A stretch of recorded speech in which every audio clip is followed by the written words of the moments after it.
أيها الذين آمنوا اتقوا الله وقولوا قولا سديدا يصلح لكم أعمالكم ويغفر لكم ذنوبكم ومن يطع الله ورسوله فقد فاز فوزا عظيما.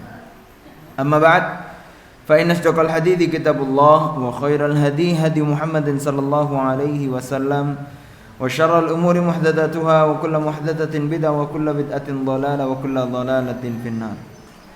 Ma'asyiral muslimin,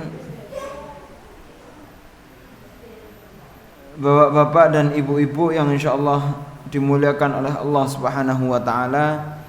Yang pertama, marilah kita memuji dan bersyukur kepada Allah Subhanahu wa taala atas limpahan karunia kenikmatan, atas limpahan taufik dan hidayahnya Allah Subhanahu wa taala yang telah diberikan kepada kita, sehingga alhamdulillah sampai detik ini Allah Ta'ala mengizinkan kita untuk mengibadahi Allah Subhanahu wa Ta'ala secara sempurna, beramal soleh dengan niat ikhlas karena Allah Subhanahu wa Ta'ala, dan lebih mencintai Allah Subhanahu wa Ta'ala tidak lain itu karena keridhaan Allah Subhanahu wa Ta'ala terhadap kita. Yang kedua, marilah kita bersolawat dan salam kepada Nabi Muhammad sallallahu alaihi wasallam, karena beliau adalah suri tauladan, beliau manusia terbaik, beliau adalah uswah hasanah dalam segala hal kehidupan kita.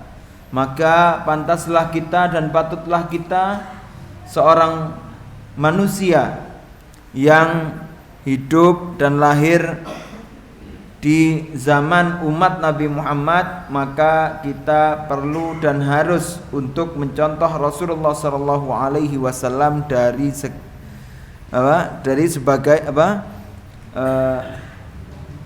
hal apapun. Ya.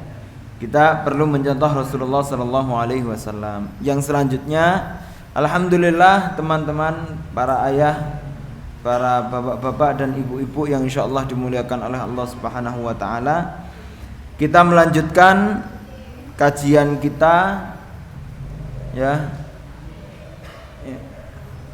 Kajian yang kita dulu pernah bahas, melanjutkannya, yaitu kitab yang ditulis oleh Syekh Muhammad Shalih Al-Munajjid rahimahullah taala wa ra'ah, Kaifa amalahumun nabi, bagaimana interaksi Nabi sallallahu alaihi wasallam. Dan kemarin kita sampai di pembahasan bagaimana interaksi Nabi dengan istrinya. Ya, interaksi Nabi dengan istrinya. Karena berhubungan dengan manusia, berhubungan dengan sesuatu itu perlu belajar.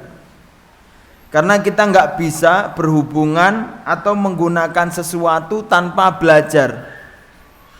Kalau nggak belajar, takutnya kita salah kaprah dalam menggunakan sesuatu itu, apapun. Ya, itu namanya ilmu fikih. Fikih itu adalah memahami sesuatu atau belajar sesuatu secara detail. Itu namanya fikih. Dan kita diperintahkan untuk itu, tafaqahu. Ya. Berilmulah tapi secara fikih ketika kita menggunakan sesuatu. Paham ya? Kalau kita enggak menggunakan, kita cukup mengilmui saja, tahu itu apa. Tapi ketika kita menggunakan itu, maka kita perlu dengan fikih. Artinya kita perlu tahu tentang detailnya itu apa.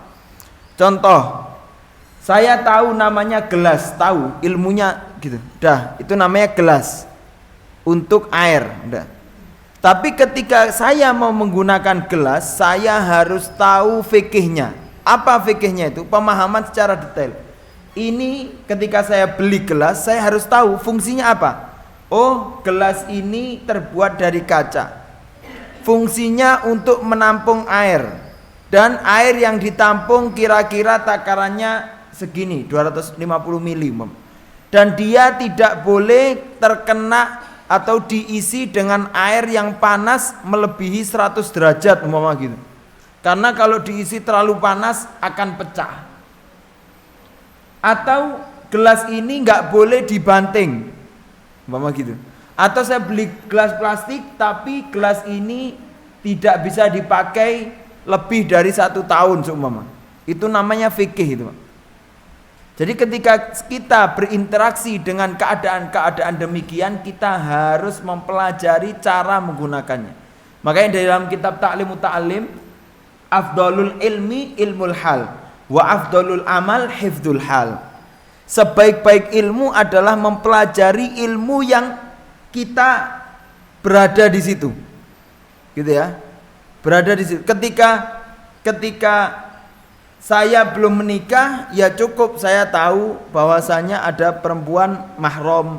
Artinya mahram itu yang dekat dengan kita, ada hubungan tertentu. Atau yang tidak mahram, ada namanya perempuan, cukup. Tapi ketika saya berkelanjutan, artinya mengambil sikap untuk saya menikahi seorang perempuan dan menjadikan dia istri saya, maka saya harus belajar tentang bagaimana interaksi saya terhadap istri. Sehingga apa? Sehingga tidak salah kaprah, tidak bisa tergantung terserah saya, nggak bisa. Gitu ya. Saya kalau mau agar kita memanfaatkan betul apa yang kita miliki, hal kita, maka kita harus belajar ilmunya. Dan sebaik-baik praktek adalah menjaga ilmu itu tadi. Sebaik-baik saya praktek terhadap istrinya yaitu menjaga keharmonisan saya dengan istri.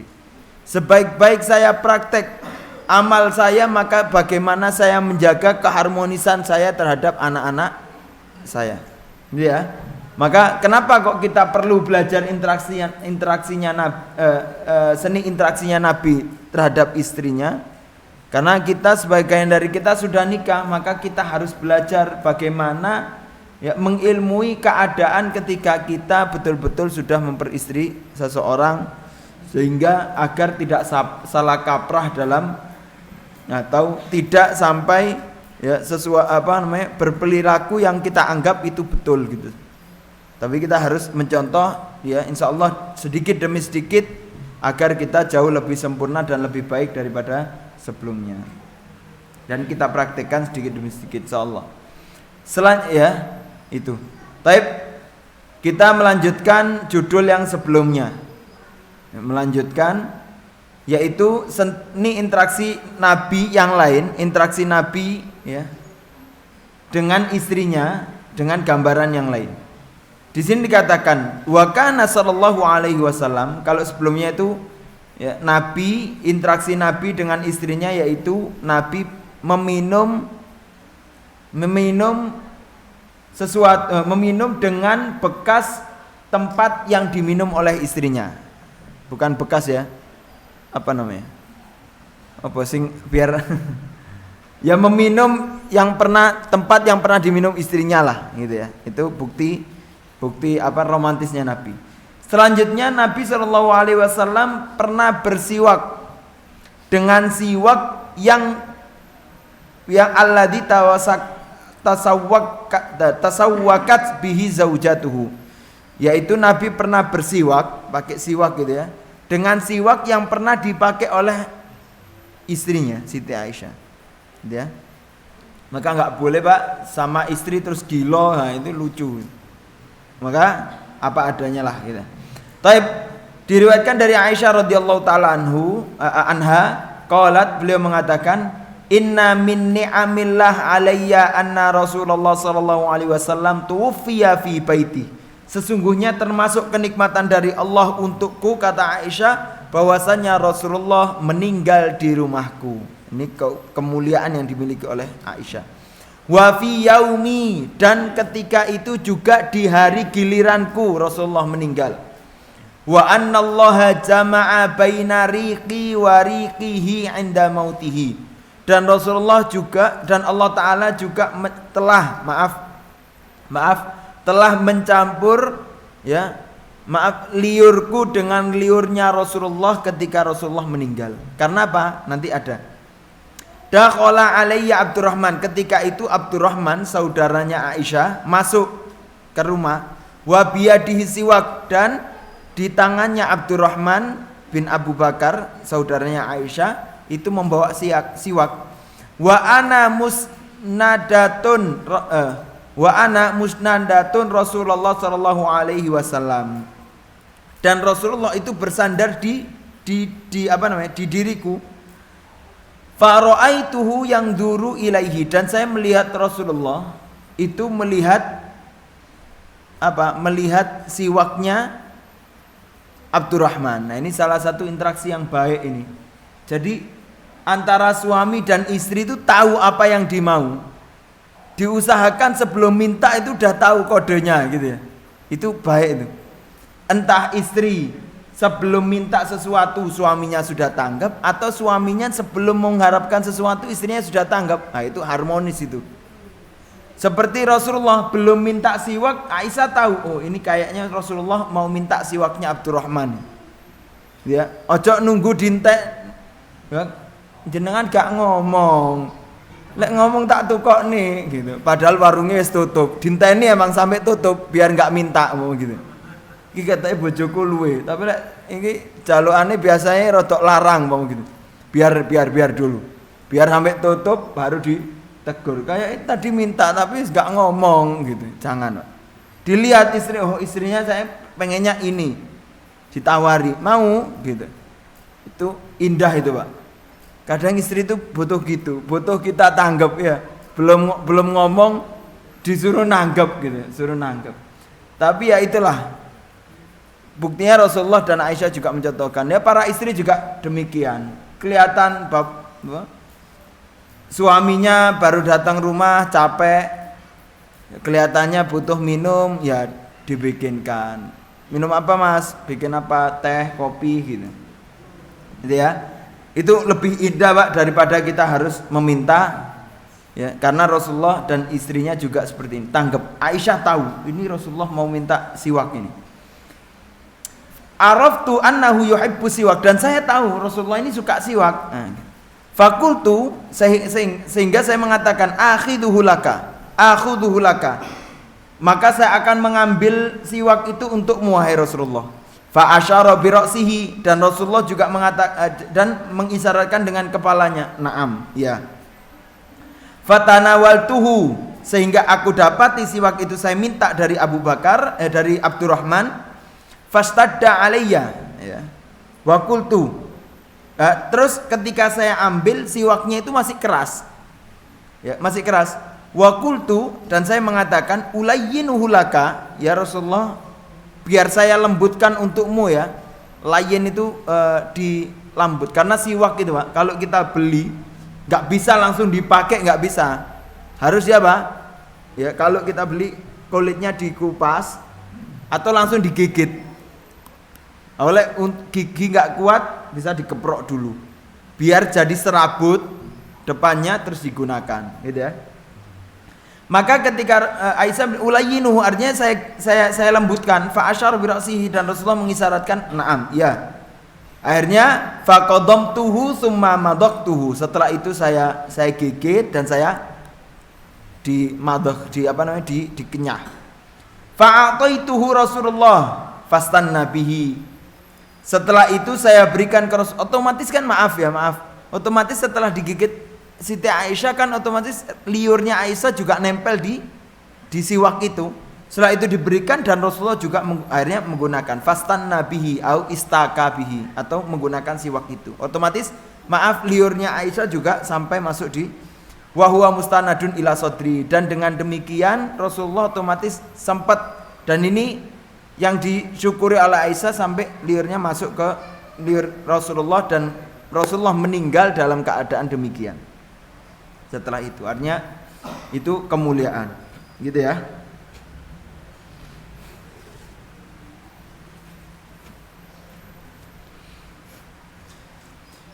Ya, nanti ini nggak bisa mendalam Mbak, soalnya banyak anak-anak. Nanti jenengan yang bisa menafsirkan, artinya nggak hanya siwak. Mungkin di gambaran yang lain banyak seni interaksi yang bisa mendekatkan kita dengan istri-istri kita. Baik. Cah-cah yang guyu-guyu tak.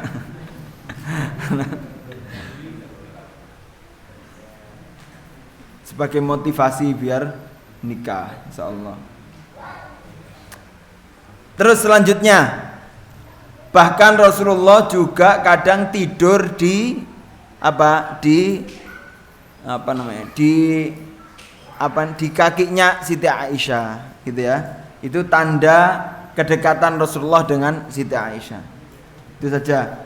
Selanjutnya, bal kana nabiyyu yataji'u, kadang Rasulullah juga tidur bareng, artinya satu selimut juga dengan Siti Aisyah. Ya, dengan istrinya. Ya. Dan bahkan Rasulullah juga meninggal di dalam dekapan atau dalam dekapannya istrinya. Ya, dan yang kita ambil pelajaran Pak juga, Rasulullah itu di dalam dekapan istrinya, artinya Rasulullah tetap romantis dengan Aisyah itu sampai di akhir hayat. Padahal umur pernikahannya otomatis sudah sekitar 10-11 tahun. Ya, atau 12 tahun lah. Umur pernikahannya, artinya umur pernikahannya sudah lama, tapi keromantisan itu tetap dipertahankan. Gitu ya. Gak hanya di tahun pertama, tahun kedua romantis, tapi sampai seumur hidup pun Rasulullah romantis dengan istrinya. Terus wa kana yudallalu zaujatuhu fayurakhamu ismuha. Dan Rasulullah itu juga romantis dengan memanggil nama istrinya dengan nama-nama belayan, manggilnya dengan romantis lah manggilnya, gitu ya. Seperti Rasulullah memanggil istrinya namanya Aisyah, tapi manggilnya ya Aish. Jadi romantis lah dari manggil. Ya, depan orang nggak apa-apa, Bu, Pak, gitu ya. Tapi kalau artinya ada panggilan-panggilan romantis lah untuk istri kita itu, atau untuk suami dari istri kita. Harus ada panggilan itu agar menguatkan keromantisan antara suami istri.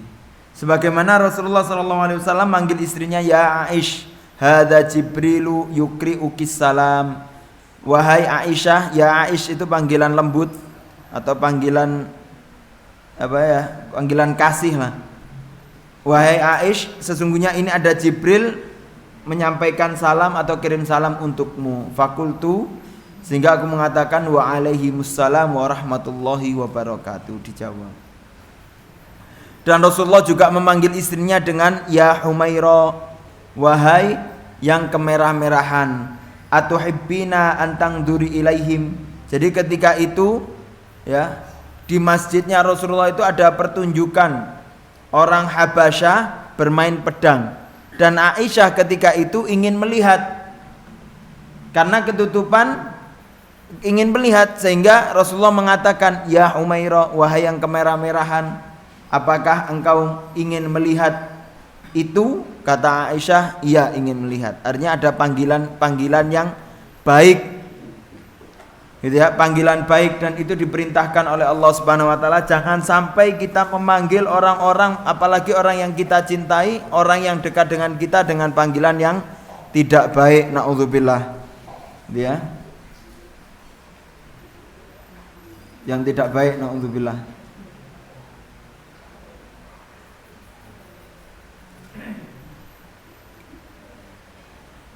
Baik, selanjutnya, wa min husni muasyaratihi sallallahu alaihi wasallam lahunna annahu kana ahyanan yusahibhunna ma'ahu ilal walaim. Dan termasuk kebaikan interaksi Nabi atau hubungan Nabi dengan istrinya itu, kadang Nabi juga ya, hubungan baiknya Nabi, karena kan kita diperintahkan wa ashiruhunna bil ma'ruf. Ya, bergabunglah atau bercampurlah atau bergaullah, bertemanlah dengan istrimu dengan baik. Maka Rasulullah mengaplikasikan ayat ini dengan Rasulullah juga mengajak istrinya untuk keluar untuk di acara walimah. Rasulullah ngajak gitu ya, nggak malu dengan istrinya. Kadang ada orang tuh yang nggak mau ngajak istrinya cukup di rumah saja, nggak perlu diajak keluar. Rasulullah mengajak istrinya untuk keluar. Ya, untuk mendatangi panggilan walimah. Diriwayatkan an-najaron li Rasulillah sallallahu alaihi wasallam farisiyan kana thayyibal maraq. Sesungguhnya tetangganya Rasulullah itu orang Faris, orang Persia, dan beliau thayyibal maraq. Beliau suka masak dan masakannya itu enak, gitu ya.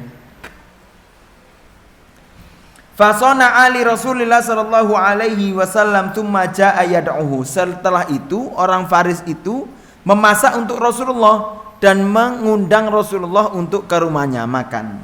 Rasulullah tahu ini masakannya enak ini gitu ya. Terus Rasulullah diundang, kata Rasulullah wahatihi. Terus Aisyah gimana? Nah, jadi orang itu ngundang, ya Rasulullah tafadhol ke rumah, saya undang, saya masak enak gitu ya.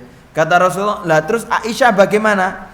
Kata dia lah, kalau Aisyah ndak diundang. Kata Rasulullah, ya faqala Rasulullah, lah kalau gitu ya udah, enggak juga saya, enggak mau. Fa'ada, ya enggak mau. Karena apa? Karena istrinya enggak diundang. Fa'ada yad'uhu, setelah itu orang itu kembali. Ya Rasulullah, ya manggil lagi, ya Rasulullah, ayo ke rumah. Kata Rasulullah, terus Aisyah gimana? Aisyah enggak diundang. Ya setelah itu Rasulullah mengatakan, ya udah kalau itu enggak lagi. Terus kembali lagi, ya Rasulullah, engkau diundang, saya masak. Kata Rasulullah, Aisyah bagaimana? Gitu. Ketiga kalinya orang itu mengatakan, ya udah Aisyah juga. Naam. Faqoma yatadafa'ani hatta ataya manzilahu. Akhirnya mereka berdua bersiap dan mendatangi rumah itu. Artinya seorang suami itu mangan enak di luar diajak ojo lali bojone. Metu mangane enak gado-gado terus pulang gak bawa apa-apa. Tapi lek di luar keluh kesah dibawa ke rumah keluh kesahnya. Naudzubillah. Lek enak mingkem. Tadi makan apa Mas? Biasa. Padahal makannya enak. Pokoknya ya diusahakan lah Pak. Bismillah. Setiap apa yang kita makan kita pikirkan. Apalagi kalau makan enak. Bojoku ya kepingin iki gitu loh. Enggak kita tok. Dulu kita mikir kita sendiri selesai. Kalau sudah berkeluarga dan ya beristri dan beranak, kita harus, kalau saya makan enak, bojoku harus makan enak juga. Ojo lali bojone, insyaallah harus demikian ya. Ojo lali bojone. Bojone di rumah nunggu mau makan ditahan, enggak makan. Ternyata suaminya datang habis makan enak, cerita bermangan enak mau. Terus yo siki ceritane enak gitu. Dibungkuskan lah, dibawakan untuk istrinya untuk menambah ya. Memberikan hadiah itu menambah kecintaan. Sebagaimana ketika kita menambah dari ibadah yang wajib dengan ibadah-ibadah yang sunnah, itu menambah kecintaan Allah kepada kita. Berarti ketika kita menambah sunnah-sunnah seperti hadiah-hadiah ke istri kita, itu menambah kecintaan istri kita kepada kita. Gitu ya. Jangan lupa itu.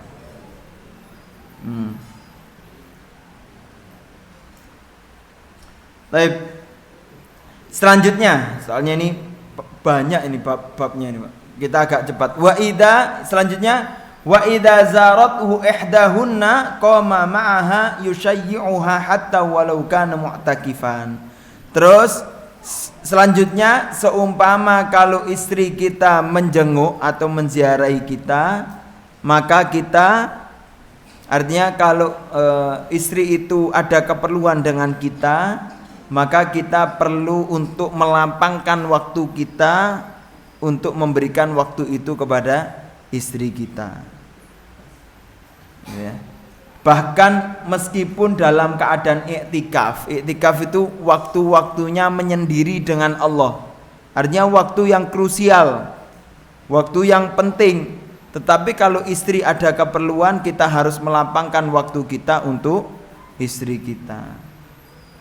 Sebagaimana Rasulullah ketika didatangi oleh Sofia binti Huyai bin Akhtab, beliau mengatakan, karena Rasulullah mu'takifan, dulu Rasulullah ketika sallallahu alaihi wasallam ketika i'tikaf, fa ataituhu azuruhu lailan, saya mendatanginya dan saya menziarahinya di malam hari. Fa haddatsuhu, dan akhirnya saya mengajak bicara beliau. Tsumma qumtu fanqalabtu faqama ma'i. Setelah saya selesai, pada Rasulullah i'tikaf, tapi Rasulullah juga datang dan menemui Sofia untuk berbicara. Setelah selesai, qumtu, saya berdiri, fanqalabtu, setelah itu saya berbalik, dan Rasulullah juga qama ma'i, Rasulullah juga berdiri bersama, libuni, ya, untuk apa? Liyuqallibuni atau liyuqallibuni, dan Rasulullah berjalan bersama denganku, menemani atau mengantarkanku pulang, artinya seperti itu. Dia ya, istri itu perlu ditemani, diayomi, itu qawamah, itu diayomi, ditemani, pulang ya diantarkan gitu ya. Famarra rajulani minal ansor, dan ketika itu ada dua orang laki yang melewati dua orang laki Ansor yang lewat ketika itu. Falamma ra'ayan Nabi, ketika Nabi melihat keduanya, asro'a, Nabi bergegas dan Nabi mengatakan kepada mereka. Jadi ketika itu kan, kalau sekarang terang kelihatan gitu ya. Kalau dulu karena agak gelap, jadi seakan-akan Nabi dengan seorang perempuan, dan Nabi menjaga agar dia tidak suudzon, pikirannya kemana-mana, karena seakan-akan Nabi berjalan dengan perempuan, siapa nggak tahu, sehingga Nabi cepat-cepat mengklarifikasi, sehingga Nabi datang kedua orang laki itu dan mengatakan ala rislikuma, ini kan malam ya, sehingga Nabi mengatakan, bentar, maaf, innaha Sofia bintu Huyai, sebetulnya ini perempuan ini adalah Sofia binti Huyai, artinya ini adalah istriku. Faqala, kata mereka berdua, subhanallah ya Rasulullah, maha suci Allah, ya, wahai Rasulullah. Qala, kata seakan-akan gini, ya Allah, ya Rasulullah, ya enggak mungkin lah saya mau berprasangka buruk denganmu. Ya jelas-jelas kalau perempuan ya paling pasti istrimu gitu. Seakan-akan demikian. Kata Rasulullah, inna syaitan yajri minal ins majrodam. Sesungguhnya syaitan itu lari di manusia seperti cepatnya larinya darah di manusia. Wa inni khasyitu an yukdafa fi qulubikuma su'an.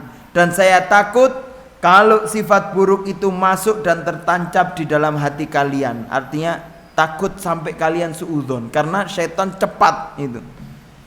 Sehingga permasalahan ini permasalahan fatal, soalnya permasalahan interaksi laki dengan perempuan ini. Maka ketika takut menimbulkan fitnah, maka cepat-cepat untuk diselesaikan, gitu ya. Cepat-cepat untuk diselesaikan. Dan Rasulullah memberikan waktu ini ya, salah satu faedahnya yaitu Rasulullah betul-betul memberikan waktu luangnya untuk istrinya. Di sini dikatakan, fala ajaba ba'da dzalika an naron nabi yatahaddath an hayatihi zaujiyah. Ya, maka tidak takjub lagi, sesungguhnya kita melihat Nabi SAW berbicara tentang kehidupan berkeluarga, dan Nabi mengatakan khairukum li ahlikum wa ana khairukum li ahli. Sesungguhnya sebaik-baik kalian adalah yang paling baik terhadap keluarganya. Sering saya sampaikan, baik tidaknya kita di luar itu tergantung bagaimana baik tidaknya kita dengan keluarga. Kalau di luar baik, dengan keluarga tidak baik, berarti maaf, bisa jadi kebaikannya di luar itu ada maksud tertentu, bukan dari hati nurani yang dalam. Maka koridornya ya, ketika kita baik di keluarga, insya Allah di luar juga akan baik. Makanya kalau orang mau lihat orang baik atau tidak, dilihat dengan keluarganya, atau ditanya orang paling dekat dengannya, itu akan terlihat. Dan kata Rasulullah, wa ana khairukum, dan ana paling baik terhadap keluarga, dan ana orang yang paling baik di antara kalian untuk ngurusi keluarga. Ya. Maka kita contoh orang yang paling baik dengan keluarganya. Wa qala sallallahu alaihi wasallam, dan Rasulullah sallallahu alaihi wasallam mengatakan, akmalul mu'minina imanan ahsanuhum khuluqan wa khiyarukum khiyarukum linisaihim khulqa. Orang mukmin yang paling lengkap, paling sempurna, yaitu yang paling imannya paling akmalul mu'minina imanan, orang mukmin yang imannya paling lengkap, yaitu yang akhlaknya paling baik. Jadi kalau pengen tahu iman kita itu mulia atau tidak, lengkap atau sempurna atau tidak, maka akhlak, dilihat akhlaknya. Kalau akhlaknya baik, karena bukti dari keimanan, bukti dari ilmu itu ya akhlaknya. Kalau akhlaknya baik, maka imannya baik. Ya. Karena akhlak itu adalah aplikasi dari ilmu kita. Kalau kita berilmu terus tidak berakhlak, berarti ilmunya tidak manfaat, percuma. Maka terlihat di akhlaknya. Gak perlu kita ngasih tahu kita berilmu atau tidak, perlu cukup kita berakhlak saja orang sudah tahu. Oh ini ilmu, ada ilmunya ini. Tapi koar-koar tapi nggak punya akhlak, maka sejatinya dia tidak punya ilmu. Makanya ditekankan kata Imam Bukhari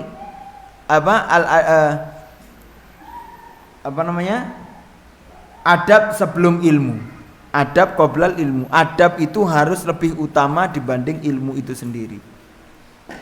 Dan dikatakan wa khiyarukum khiyarukum linisaihim, dan sebaik-baik kalian adalah sebaik-baik kalian terhadap istri kalian akhlaknya. Seperti itu.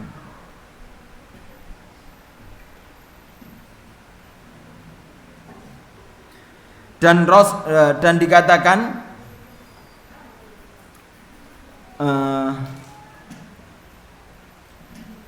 dan di sini dikatakan, dan tidak pernah dinukil, tidak pernah diriwayatkan di dalam hadis di suatu hari apapun bahwasannya Rasulullah pernah memukul istrinya atau meremehkan, merendahkan istrinya, enggak pernah.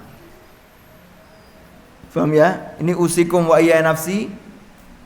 Jangan sampai ketika kita menganggap istri kita itu sudah dekat, sudah bagian dari kita, sudah termasuk dianggap wis iki wis bolo dewe, terus mulut kita bebas untuk menghina atau menjatuhkan, naudzubillah. Gitu ya. Jangan sampai apalagi melukai dengan cacian mulut kita, jangan sampai. Mentang-mentang dianggap ini istri wis biasa kumpul bareng terus kita ngoceh atau ngeremehkan, naudzubillah, jangan sampai. Rasulullah enggak pernah mukul dan Rasulullah tidak pernah merendahkan istrinya. Gitu ya. Jangan sampai umpama gini, maaf, istri kita sudah jihad, sudah berusaha untuk mengandung dari anak-anak kita, bahkan sampai punya anak 3, 5, capek Pak, satu aja taruhan nyawa istilahnya. Terus qadarullah gemuk, terus kita ngobrol sama temen, istri kita datang dengan gemuknya, terus kita ngomong sing lemu teko, ngomong gitu. Lek lemu iki teko goncang dunia, ngomong gitu, naudzubillah. Karepe guyon tapi ngece istrinya di depan temannya, naudzubillah. Ini melukai hati dan ya, ini tidak mencerminkan akhlak yang baik. Jangan sampai merendahkan istri di depan yang lain. Usikum wa iya nafsi. Baik. Rasulullah tidak pernah memukul, bahkan tidak pernah meremehkan istrinya. Diriwayatkan dari Aisyah radhiyallahu taala anha, bahwasanya beliau mengatakan ma daraba Rasulullah tidak pernah memukul sama sekali dengan tangannya, walam ro'atan tidak pernah perempuan ya, istrinya siapapun tidak pernah dipukul Rasulullah, wala khodiman bahkan pelayannya juga tidak pernah dipukul, illa an yujahida fi sabilillah kecuali jihad di jalan Allah Subhanahu wa taala. Kalau jihad fisabilillah Rasulullah baru keras terhadap anak buahnya. Tapi di lain jihad, di lain perang Rasulullah tidak pernah melukai atau tidak pernah memukul istrinya. Ya. Sekarang kasusnya banyak, Pak. Insya Allah kalau di kita insya Allah ya, enggak inilah. Tapi di luar sana banyak. Istrinya dipukuli, disiksa.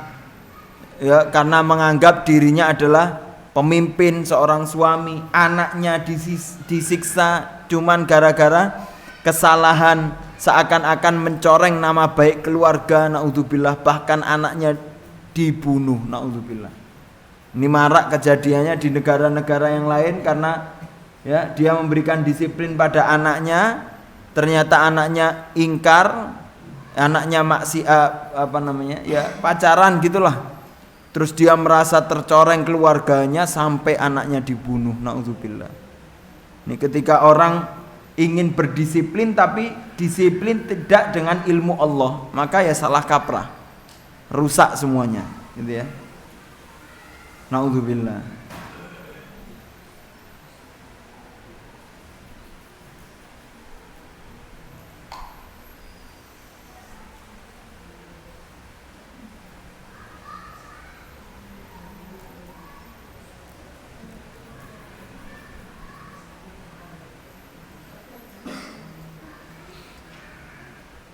Di sini dikatakan annar rijal, sesungguhnya seorang laki-laki, alladzina yadribuna nisa'ahum, seorang laki-laki yang memukul istrinya, laisu bi khiyarikum, sesungguhnya dia bukan orang yang paling baik di antara kalian.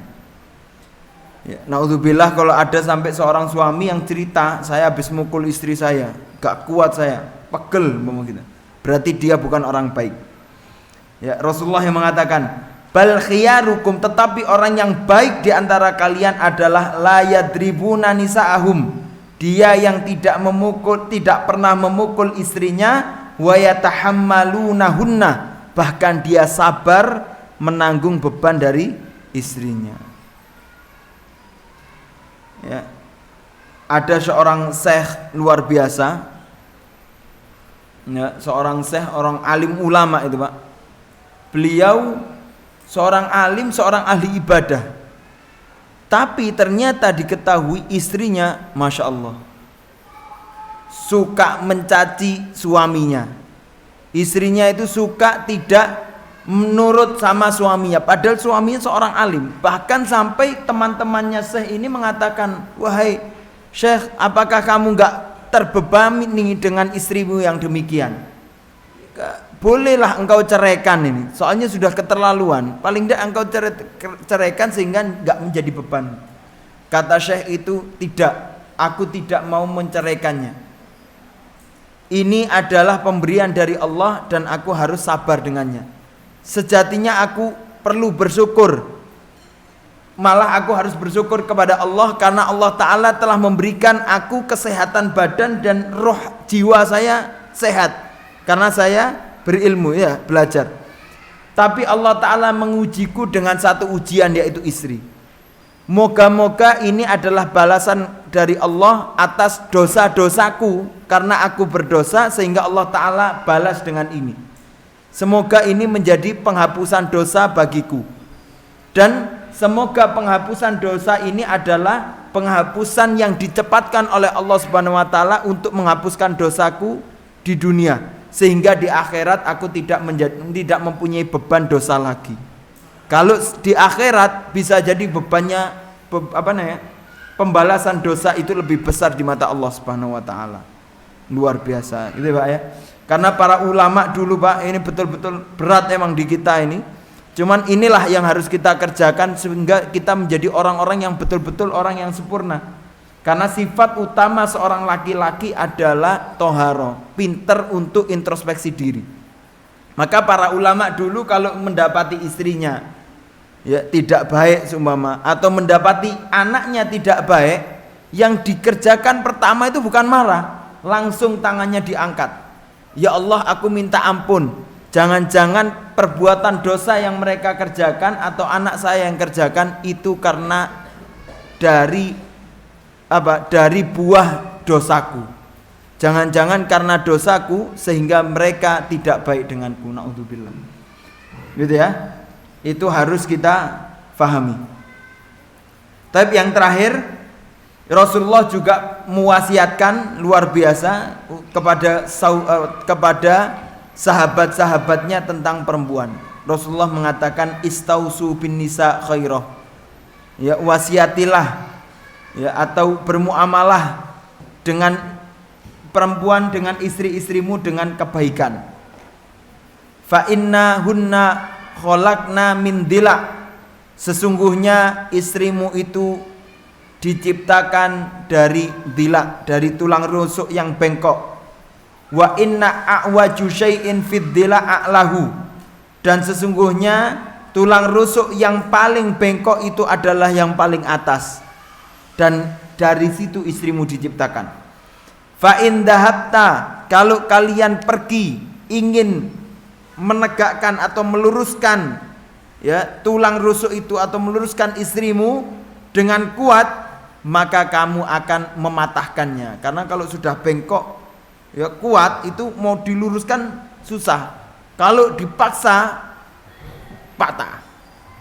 Istri kalau dipaksa muring, bahaya ini, nggak bisa. Makanya hukum talak itu murni untuk suami. Karena perempuan takutnya gitu, kalau dikuati malah bubar. Wa in taraktahu, kalau kamu tinggalkan, lam yazal a'waj, dia tetap bengkok seperti itu. Maka fastausu bin nisa khaira, maka perbuatlah baik terhadap dirinya. Artinya bukan tarik ulur ya, artinya ya tahu waktu dan sikon lah ketika kita ingin membenahi istri kita. Ya tadi salah satu caranya dengan kita faham betul tentang keadaan istri kita, sehingga isyarat-isyarat yang dilakukan istri kita tahu kapan kita perlu menasehati, kapan kita perlu mendiamkan, kapan perlu kita memberikan dia waktu untuk berbicara atau bertafakur atau diam. Gitu ya. Perlu itu untuk kita interaksikan kepada istri kita. Ya, semoga dengan perbuatan baik kita terhadap istri kita akan melahirkan generasi-generasi yang baik, dan ketika kita dapat mengeluarkan generasi yang baik, berarti kita sudah mensumbangsih untuk generasi umat yang lebih baik lagi insyaallah. Semoga bermanfaat. Minta maaf kurang lebihnya. Astaghfirukum subhanakallahumma bihamdika asyhadu an la ilaha illa anta astaghfiruka wa atubu ilaik. Akhiran dan alhamdulillahirabbil alamin. Wassalamualaikum warahmatullahi wabarakatuh.